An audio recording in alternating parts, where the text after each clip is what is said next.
Suami wajib memberitahu, ya.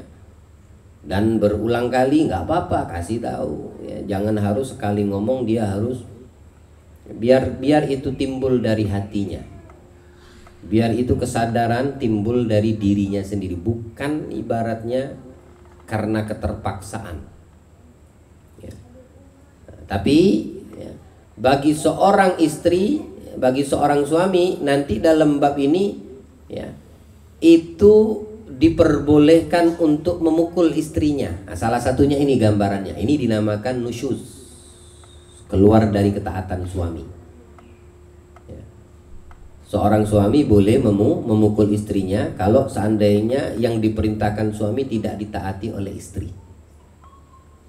Dalam hal kebajikan tentunya, ya, bukan dalam sesuatu yang sifatnya mubah dalam urusan dunia. Tapi kalau untuk mengangkat derajat, memuliakan si istri, itu adalah kewajiban suami. Dia tahu membuka aurat haram, tegur pertama 2 kali, ya. Kalau si suaminya mau pakai tangan memukul dia boleh, dengan catatan, ya, batasan-batasan yang diperbolehkan, ya, untuk memukul istrinya. Itu tahap kedua memukul nih. Tahap pertama nanti seperti yang Allah firmankan di dalam Al-Quran, tafrigul madaji namanya. Tafrigul madaji itu artinya memisahkan tempat tidur, ya, jangan tidur sekamar atau satu kasur satu ranjang ame bininya. Kalau bininya dikategorikan nusyuz itu keluar dari ketaatan, ya, diajak kebajikan dia tetap bersikeras dengan kemauan dia. Bilang suaminya, jangan buka auratmu, ya, tutup auratmu wahai istriku, dosa yang seperti itu. Kalau keluar pakai jilbab, kalau keluar izin, enggak dipedulikan sama. Ada karakter hak istri yang seperti itu, ada. Kalau tidak ada maka tidak terbentuk hukum, gitu loh. Itu intinya, ya. Hukum itu terbentuk ketika realita yang terjadi itu, ya, ada di depan mata, terlihat. Maka di situ para ulama membentuk tujuan daripada hukum ini terbentuk agar apa? Agar yang melanggar hukum ini kembali tetap mendapatkan kemuliaan, terjaga kehormatan. Itu tujuannya baik. Jadi jangan kita dikalahkan nafsu, khususnya kaum wanita. Jangan dikalahkan bisikan syaitan di dalam hati, ya, di pikiran, di benakmu, sehingga hukum Allah, ya, dikesampingkan dan bisikan musuh Allah didengarkan. Nah, itu jangan sampai, ya. Jadi tugas haknya seorang istri dari suaminya apa? Merintahkan pula untuk melakukan kebajikan. Di antaranya adalah berbuat baik kepada istri. Ya, harus berbuat baik kepada istri. Suami tidak boleh berlaku kasar sama istrinya, ya.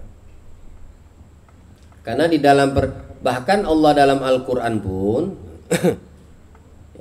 di dalam pernikahan itu, ya, jika memang tidak bisa dipertahankan rumah tangga seseorang setelah melalui tahapan demi tahapan tidak bisa dipertahankan, lalu mentok harus diceraikan istrinya atau mereka harus berpisah, Allah pun mengajarkan cara berpisah dengan baik, gitu. Ya.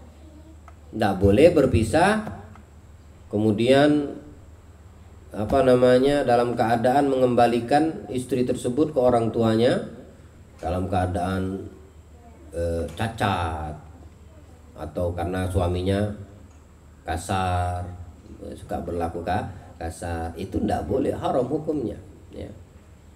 Istri itu gambaran kata Nabi sebagai tawanan di rumah suaminya bagi yang sudah punya rumah sendiri, ya. Semalam saya gambarkan belum punya rumah, ya berarti kamar tidurnya itu adalah ibarat perumpamaan rumahnya istri dia, ya. Nah, dia harus menuruti, ya, apa yang diarahkan suami selagi itu baik. Sebab istri adalah orang yang diajak tinggal serumah dengan suami. Iya, tadi dia tinggal sama orang tua, kemudian kita culik dengan cara halal. Ya, dengan kita menikahi anak gadis seorang, lalu kita bawa pulang ke rumah kita, ke rumah si suami ini tadi, ya. Tadi kan dia tinggal di rumah orang tuanya, Sekarang dibawa balik sama suaminya. Kemudian dibawa untuk melayani kebutuhan suaminya. Apa yang dibutuhkan suami, ya, istrilah yang melayaninya.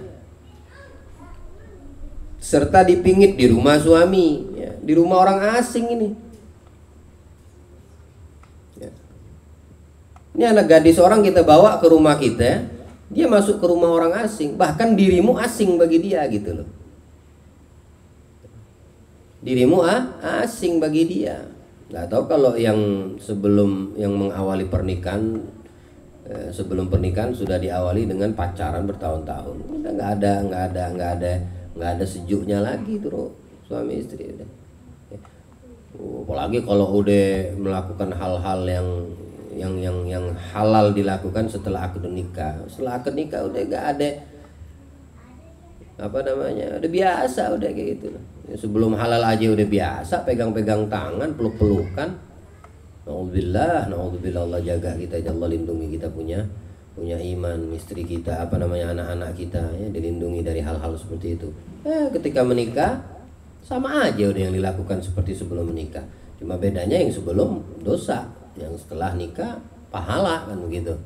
Tapi kesannya biasa saja, sudah terbiasa gitu loh. Ya, kagak ada namanya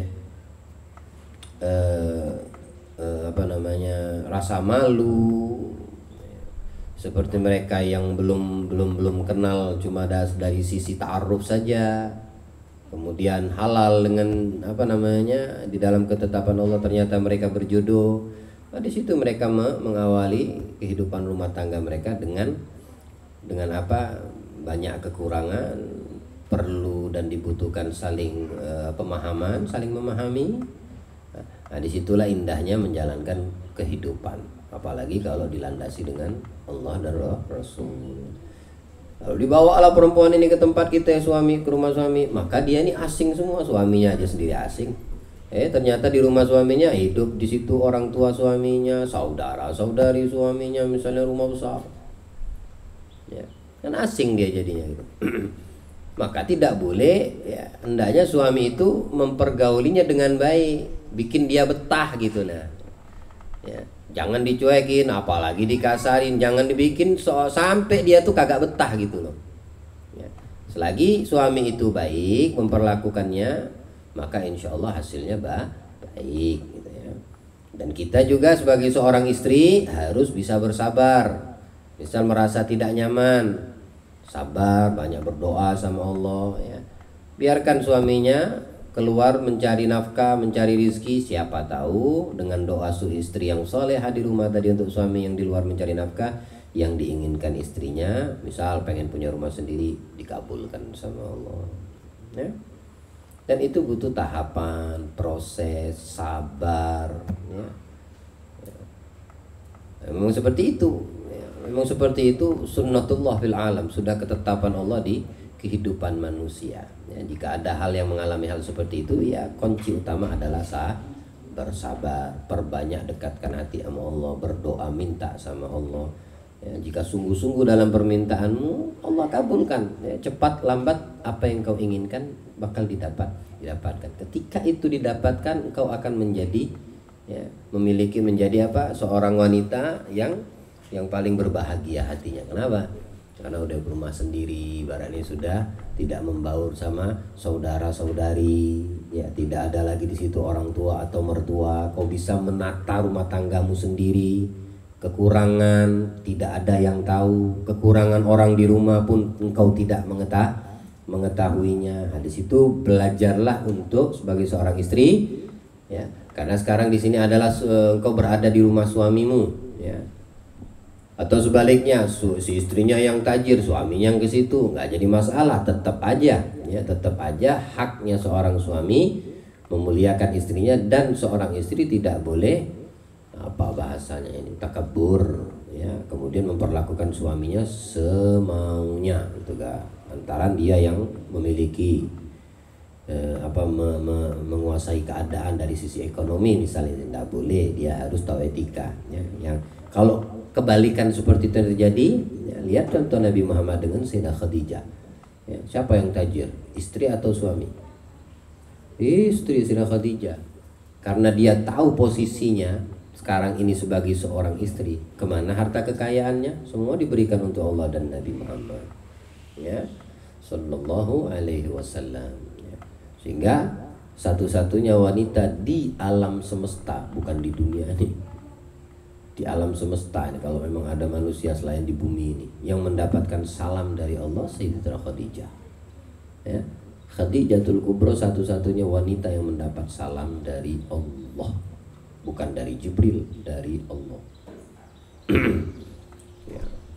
Kalau Siti Aisyah dapat salamnya dari Jibril, kagak dapat dari Allah. Sayyidah Khadijah dapat salam dari Allah. Kan bilang Allah kepada Jibril, sampaikan kepadanya, aku udah mempersiapkan untuk dia istana dari berlian berwarna hijau. Dindingnya berlian, bukan bata-batako. Berlian buat Sayyidah Khadijah, ya. Dan itu didapatkan tidak gampang, butuh kesabaran, butuh pengorbanan, ya. Nah, dia hanya mendapatkan itu karena khidmatnya kepada Nabi Muhammad, ya. Kalau kita pengen mendapatkan kemuliaan, maka betul-betullah berkhidmat dengan suami kita, ya. Betul-betullah berkhidmat dengan suami. Dan suami kewajibannya harus dia ketahui, tidak boleh berbuat kasar, harus selalu baik kepada istri, ya. Berucap kasar saja tidak boleh. Lihat bagaimana Islam itu memuliakan kaum wanita, ya. Kalau di masa jahiliyah kaum wanita itu lagi datang bulan haid itu diasingkan di rumah gubuk. Nah, misal kayak depan tuh ada rumah gubuk tuh, atau itu kamar mandi kan, ibarat aja itu kayak rumah gubuk. Udah tidurlah dia sampai suci baru boleh masuk rumah. Itu masa jahiliyah. Tapi tidak setelah Nabi Muhammad di tengah-tengah mereka, ya. Tetap satu rumah, hanya saja ada batasan-batasan yang tidak boleh dilanggar, ya. Sebenarnya itu. Kalau berucap kasar sama istri aja kagak boleh, apalagi main tangan, ya. Apalagi main tangan, ya. Memaki, mencaci, mencerca ada boleh, sama walaupun dalam keadaan marah. Dan suami yang tidak bisa mengontrol emosi kalau lagi marah lebih baik keluar gitu, ya. Lebih baik keluar, tinggalkan, jangan sampai nanti terucap kalimat yang menyakiti perasaan istrinya. Kita harus tahu diri gitu, nah. Kitanya yang harus tahu diri. Oke lah, ada kesalahan datangnya dari istri, ya. Kesalahan datang dari istri, kemudian cekcok, dikasih tahu tujuan suami baik, tapi karena dasar istrinya tadi itu keras wataknya, tabiatnya, tahu watak tabiat tahu, ya. Sulit diomongin, akhirnya memancing emosi si suaminya. Udah kalau gitu tinggal aja suaminya yang keluar. Takutnya nanti keluar kalimat-kalimat yang tidak baik, bahkan melukai perasaan istrinya. Ini suami yang pengertian, tapi perubahan harus ada dari satu sama lain, baik dari pihak istri ataupun pihak suami. Masing-masing evaluasi diri, ya, introspeksi diri, kekurangan-kekurangan itu, ya. Di samping itu kaum lelaki mengambil kaum wanita untuk dijadikan istri, ya, adalah merupakan amanat Allah. Jadi istri kita itu adalah amanat dari Allah. Halalnya seorang istri tersebut, ya, dengan lafadz Allah, ya. Seorang wanita itu halal, yang haram menjadi halal itu dengan lafadz Allah. Jadi ini amanat dari Allah untuk kita kaum suami, maka kita wajib memperlakukannya dengan baik, karena ini amanat, ya. Kaum wanita diamanatkan kepada mereka untuk dilindungi, dibimbing, dan diperlakukan secara ma'ruf, ya. Ingat itu pertama, dilindungi, dibimbing, ya, dan diperlakukan secara ma'ruf. Tidak boleh tidak dilindungi, tidak boleh didiamkan saja, tidak dibimbing, nggak ada bimbingan dari suami, ya. Kalau suaminya kagak ngerti cara membimbing, ya, tuntun dia kenal dengan majelis ta'lim atau dengan seorang guru perempuan yang bisa membimbing dia. Kita sebagai suami support, ya. Kalau kita tidak mampu membimbing istri kita, ya, di luar batas kemampuan kita, misalnya tadi kita punya keterbatasan di dalam membimbing, ya, Tapi kita pengen istri kita lebih mulia lagi di mata Allah, di sisi Allah. Tapi kita karena keterbatasan ilmu, ajak dia, kenalkan dia, dekatkan dia, atau datangkan guru untuk istri kita biar dia mengetahui dan mendapat kemuliaan. Kaum lelaki tidak berhak melakukan sesuatu apapun kepada istri kecuali hal-hal yang baik. Ingat, ya. Jadi seorang suami tidak boleh memperlakukan atau melakukan sesuatu apapun kepada istri kecuali hal yang baik saja. Ya. Pokoknya harus yang baik-baik datangkan kepada istri. Ya. Dan istri harus berterima kasih dan bersyukur kalau mendapatkan karakter suami yang seperti itu. Ya.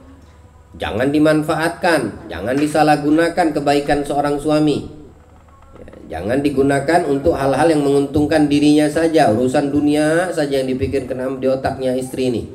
Karena kebaikan-kebaikan suami, mestinya istri yang seperti itu banyak-banyak bersyukur. Ya Allah, baik betul suamiku. Setiap aku bilang A pasti dikasihnya A. Tidak boleh aku ngomong sedikit, aku pengen nih ganti rumah yang lebih besar, lebih bagus misalnya. Ngomong aja sama suaminya, oh jangan seperti itu. Ini namanya istri memanfaatkan kebaikan suami. Ya, dalam posisi sebaliknya begitu juga. Ketika suami dalam keadaan kurang mampu, maka seorang istri harus bisa mensyukuri. Dua-duanya harus bisa mensyukuri. Suami dapat suami baik, mampu, syukur alhamdulillah tanpa harus memaksakan nafsu dunia kita, keinginan-keinginan kita, walaupun kita tahu ketika kita minta terpenuhi. Kemudian gambaran kedua, dapat suami yang dari sisi dunianya, ekonominya terbatas atau minus bahkan kurang. Maka istri harus tetap pandai bersyukur, tidak merepotkan dia, tidak membebani suaminya, karena dengan keterbatasan seorang suami, ya. Nah, kalau dipaksakan akhirnya suami yang kagak mampu akhirnya maling gitu nah. Ya, atau korupsi atau menipu dan lain sebagainya karena suami istrinya punya tuntutan. Kalau seandainya suaminya mampu, akhirnya suami istri tadi ya, nginjak kepala bahasanya tuh. Ya. Mau semua apa yang dia inginkan harus dapat lah. Ketika tidak dikasih nanti sekali aja misalnya tidak dikasih, mulai tidak baik itu suami di mata dia. Kebaikan yang banyak itu bisa dilupakan. Yang satu tidak diberi ini yang diingat sama dia. Jadi harus balance gitu di dalam membimbing ya. Seorang istri dari suami harus didasari dengan agama yang kuat. Hal-hal yang baik itu harus didatangkan seorang suami. Mereka baru diperbolehkan berbuat sesuatu apabila kaum wanita, istrinya maksudnya, melakukan perbuatan maksiat. Nah, baru suami boleh bertindak. Ya. Misalnya apa? Di sini contohnya kembali ke rumah orang tua tanpa sepengetahuan suami. Ada permasalahan sedikit timbul jadi besar, lalu istri tadi kabur lari dia ke rumah orang tuanya atau ke rumah temannya. Ya. Ini ya, semisal ini contoh yang pertama ini, ya, seorang istri pulang ke rumah orang tuanya tanpa sepengetahuan suaminya, atau tidak ada cekcok keluar ke rumah orang tuanya tanpa izin suaminya. Ini sudah masuk ke dalam kategori nusyuz, keluar dari ketaatan. Dan keluarnya istri tersebut tanpa sepengetahuan atau izin suaminya itu dihitung keluar maksiat. Ya, keluar maksiat. Jadi setiap langkah yang dilangkahkan istri tadi yang keluar, walaupun ke rumah orang tuanya tapi tanpa sepengetahuan suami, atau keluar ke tempat lain tanpa izin suami, itu setiap langkahnya si istri ini tadi itu dihitung dosa. Ya. Berapa jam dia di luar sana tanpa suaminya, itu dosanya terus mengalir. Sampai kapan? Sampai dia balik. Ya. Sampai dia balik, apakah itu selesai? Tidak. Sampai dia memberitahu suaminya dan suaminya memaafkan atau meridhoinya. Bayangin tuh. Ya. Jadi jangan disepelekan yang seperti ini. Ya, wahai kaum istri yang sudah mempunyai suami, atau yang akan memiliki suami kelak ke depan, harus mengerti mulai dari saat ini. Jangan disepelekan. Engkau keluar tanpa sepengetahuan suami itu kau dihitung maksiat. Ya. Ada gambaran kalau Nabi menggambarkan orang keluar dari rumah itu hitungannya jihad fisabilillah, pahala artinya. Berarti ada juga orang yang keluar itu dihitung maksiat, ya. Wal iyadu billah, belum sempat balik meninggal di tengah jalan menuju pulang, itu meninggal dikhawatirkan su'ul khotimah istri tersebut. Samit, ya. Jadi jangan diremehkan, ya. Kalau suami tidak mengetahui, ya, itu haram hukumnya. Dia keluar istri dari rumah suaminya, harus izin. Wajib hukum seorang istri mau keluar dari rumah izin, atau memasukkan orang lain ke dalam rumah. Tidak boleh, haram hukumnya kalau tidak diizinkan suami. Ya. Ini nanti ada di sini detailnya, ya. Nah, ini contoh pertama misalnya, ya. Istri kembali ke rumah orang tuanya tanpa sepengetahuan suami, mau dalam keadaan bekhair, tidak ada permasalahan rumah tangga, ataupun sebaliknya lagi ada permasalahan rumah tangga, tiba-tiba ngambek keluar dari rumah suami balik ke rumah orang tuanya, ada haram. Selama dia menetap sehari 2 hari di rumah orang tuanya, itu haram hukumnya, dia dihitung maksiat, ya. Orang tuanya bilang, kau suamimu tahu? Tidak tahu, mak. Semalam berantem, sekarang dia udah kantor, aku kabur aja. Statusmu masih istrinya walaupun kau berantem gitu lah. Namanya lika-liku rumah tangga pasti ada, ya. Dan disitulah seninya bagaimana kita mempercantik rumah tangga kita. Ketika ada trouble, ketika ada masalah, kemana sekarang sandaran kita? Kalau ngikutin hawa nafsu ya nggak bakal habis-habis itu masalah. Tapi kalau kita ikuti daripada sandaran kita, dasar kita adalah agama, syariat, ya. Contoh yang kita tampilkan adalah rumah tangga Nabi Muhammad, maka insya Allah itu permasalahan menjadi seni keindahan di dalam rumah tangga, ya. Bilang istrinya, udah apa, aku udah izin, tidak tahu suamiku, tiba-tiba suaminya balik, tidak ada istrinya di rumah. Telepon, HP-nya kagak aktif, ya. Sengaja nggak diaktifin sama bini, biar apa? Biar suaminya ke rumah mertuanya, jemput dia. Nah, ini aku ndak mau balik ke rumah kalau tidak dia yang jemput. Kau keluar pun tanpa izin. Kau keluar dari rumah suamimu tuh ndak ada izin. Berharap minta dijemput. Kalau ndak dijemput, aku mau pulang sampai kapanpun. Wah, keren banget nih, ya, istri yang kayak gini. Artinya ini bahasa lumrahnya, kalau dia tidak jemput, biarlah dosa itu datang terus menerus untukku. Wah, ditantang sama dia, ini maksiat. Nggak tahu ini keren apa gila nih. Bingung juga saya mau ngomongin. Artinya maksiat, dosa itu ditampung sama dia. Biarlah aku tampung dosa itu kalau selama suamiku tidak mau jemputku, ya. Saya rasa lebih cocok gila tuh istri seperti itu, ya.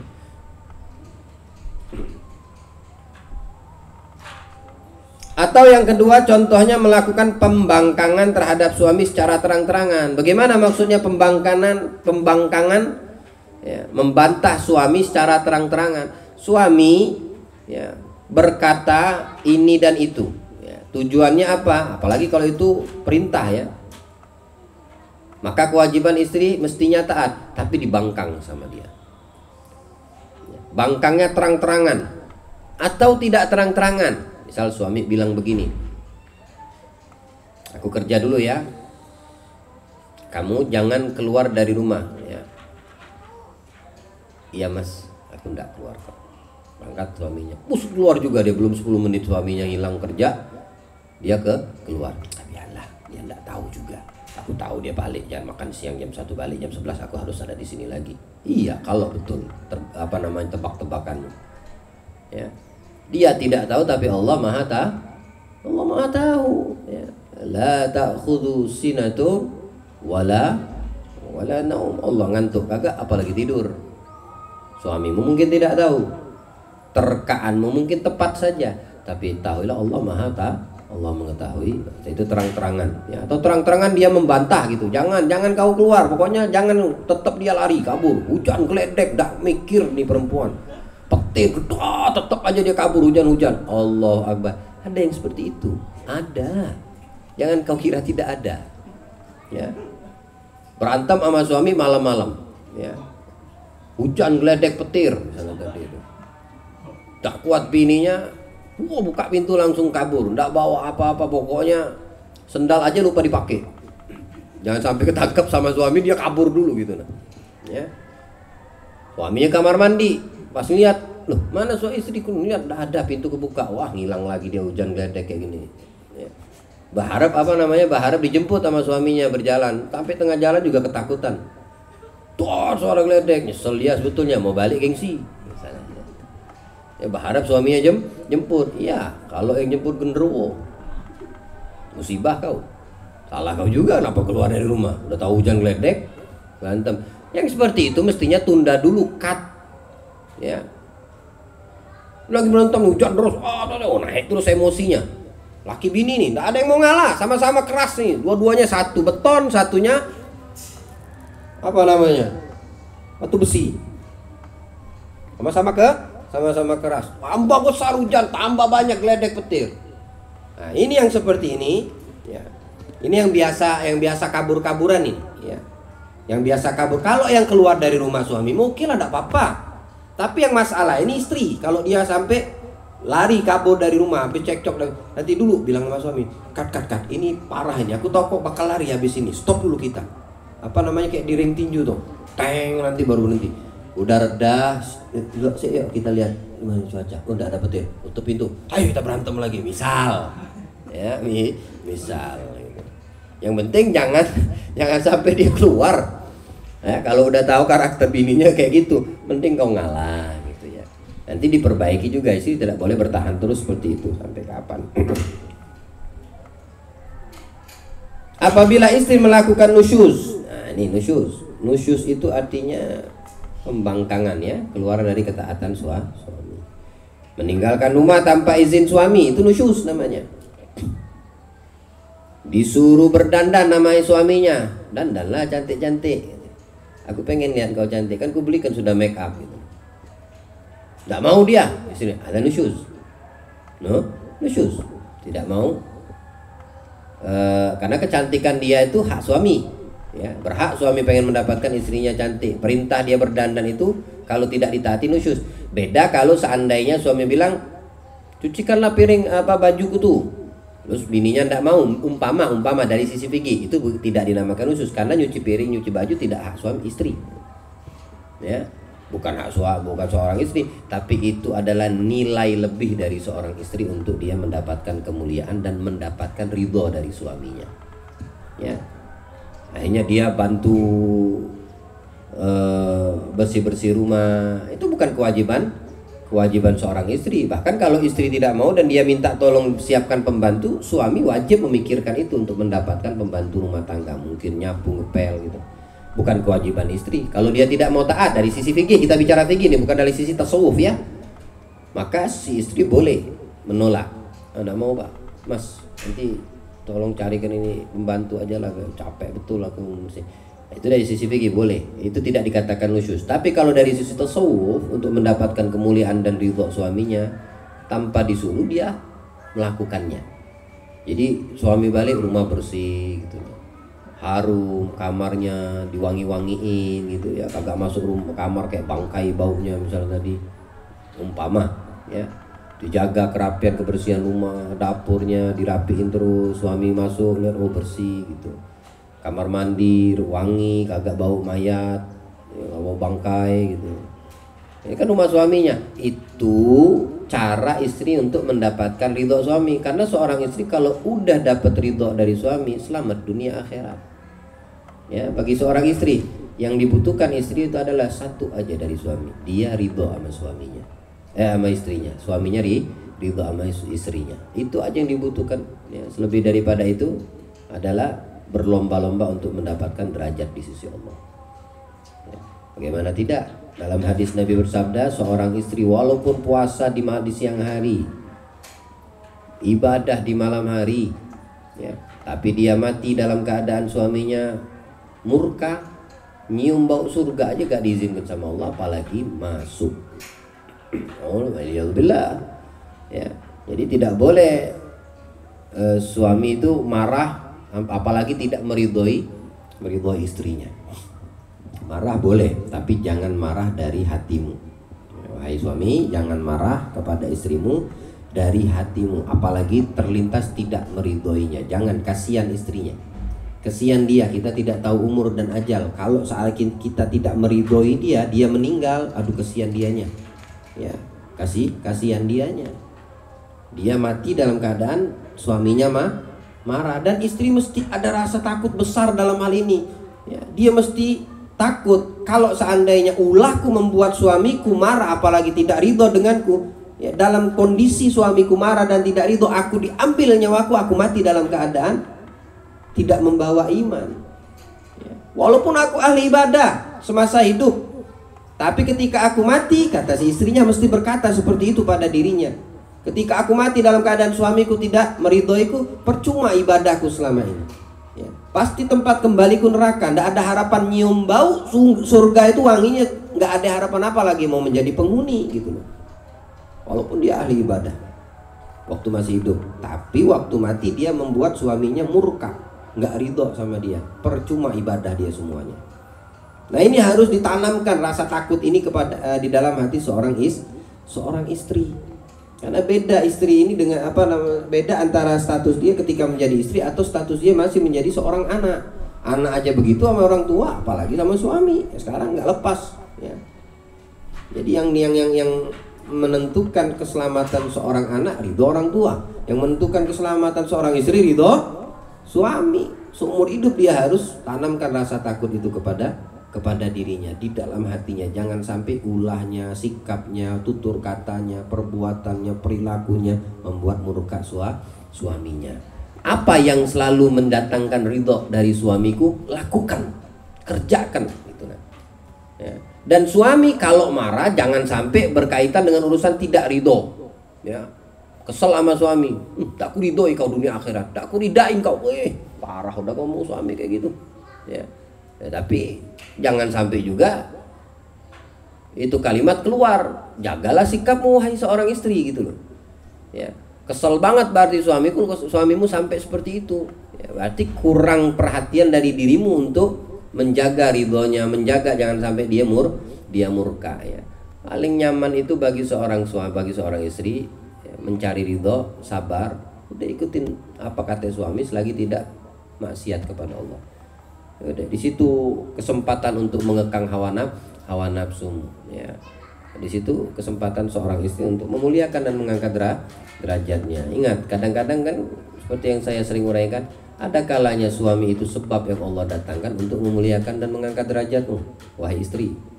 Atau sebaliknya, ya, ada kalanya istri menjadi sebab terangkat derajat dan mulianya suami, ya, karena sebab istrinya, gitu. Nah, ada yang dua-duanya masya Allah, ya, mereka sama-sama pengen memuliakan dirinya dan terangkat derajat mereka sama-sama.